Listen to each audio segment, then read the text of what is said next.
Good morning. Joining me this morning on a walk on Bleaklow Head. So the idea of today's walk is to find the crash site of the B-29 bomber that went down in I think it was 1948. So we're starting off the walk just off Snake Road, the A57, and walking along Doctor's Gate, which, after a quick Wikipedia search, apparently follows the route of a Roman road, so should be nice and straight if nothing else. So yeah, we'll see what we can find on the way. Looks to be a nice area, and go and have a little explore.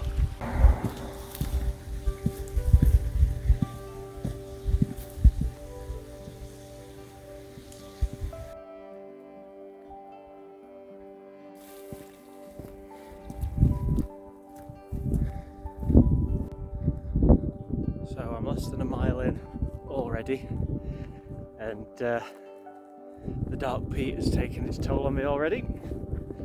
So the thing about the dark peak is it's mainly sediment, and from thousands and thousands and thousands of years ago, and all this was underwater, and because of that it's really boggy. And well, I've already gone over my boots in the bog. I've already got wet feet. It's all part of the experience.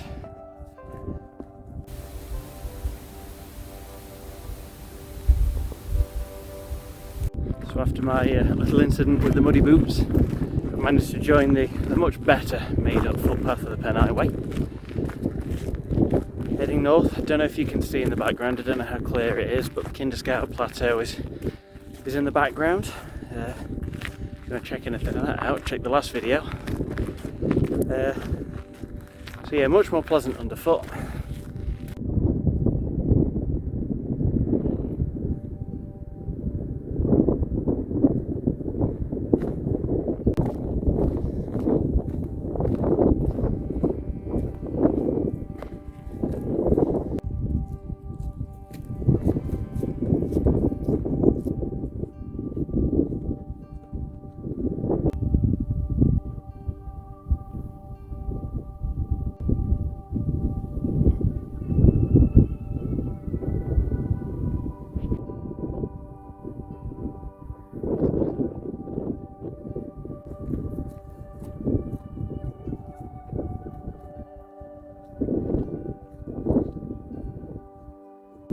So I've broken off the Penine Way, following a little footpath to higher shelf stones, which is where I should find the trig point, all being well. And then from there, hopefully, I'll be able to find the crash site.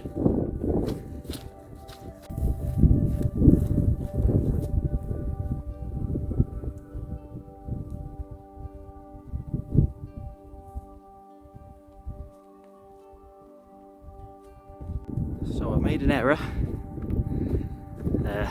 I've come off the Penine Way earlier than I should have done. I've mistaken one of the many waterways that make their way through the peat bog for being a footpath.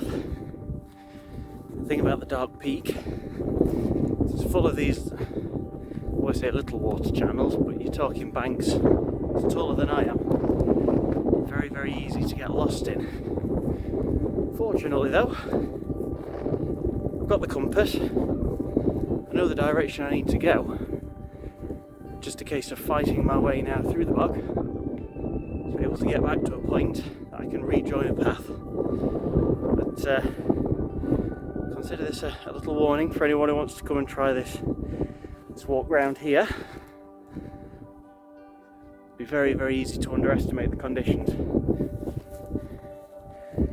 Now, apparently the reason the plane went down, that we're hopefully going to see shortly, is because back in the late 40s, when it was made, the navigation equipment certainly wasn't up to modern standards. So they were relying on a lot of mathematical working out and checking charts and maps. And between the RAF bases, that the overexposed, which is the name of the plane, was flying. The speculation is that the wind was a different strength, but either way the cloud was very low, and the navigation officer thought that they were over the peaks and could start to make a safe descent through the clouds. Unfortunately for all of the 13 American crewmen on board, he was wrong, and the crash on the site that we'll find soon, I hope, killed all 13 men. So it's although it's a leisurely stroll for myself, in the wrong conditions, without a map, without a compass, this could be a very dicey walk indeed.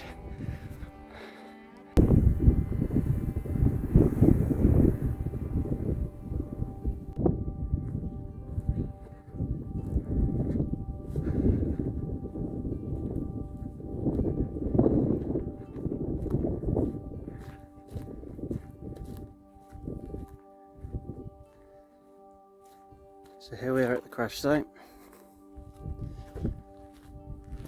You can see just how far all of the debris has come. Just gives you an idea of the impact this must have caused.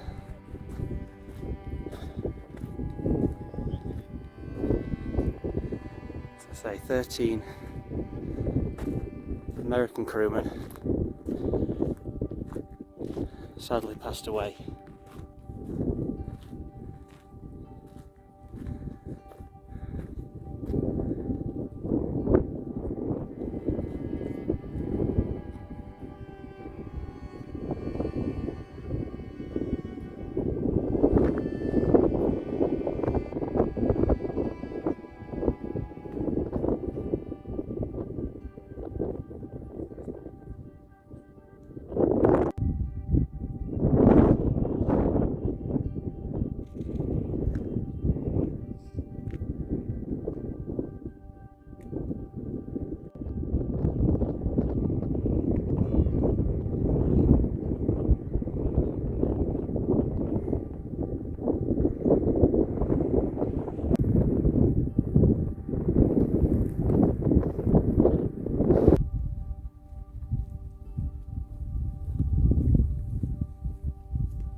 To the trig point of High Shelf Stones, which is surprisingly close actually to the crash site. Behind me in the background you can see Glossop, Manchester further back there as well. So this is, well, it's not quite the second highest part of the Peak District. I'm currently at the same altitude as I was when I did the Kinder Scout video with Amy. So I'm going to head a little further northeast to get to the actual second highest part, further along the Penine Way.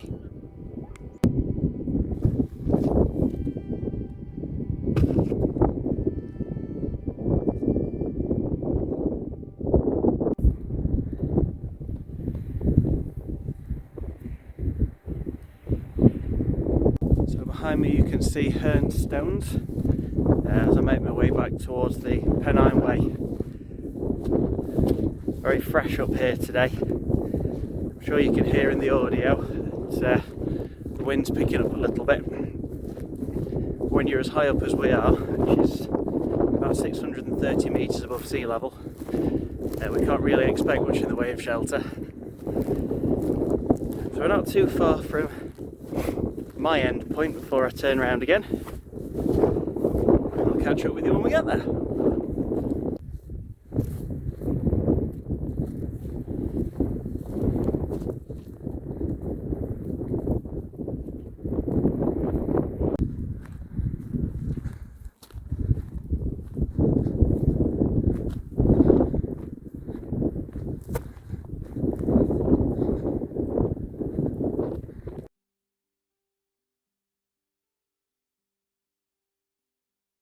So sadly I couldn't catch up with you when I reached the cairn that marked my turning round point, as the battery died on the phone that I was using. So I hot-footed it back down the Penine Way, made it safely back to the car, and drove home from there. It's taught me a valuable lesson in carrying some form of charging device with me ready for the next video. So it's all lessons learned, and I hope you enjoyed the video. Happy walking, guys.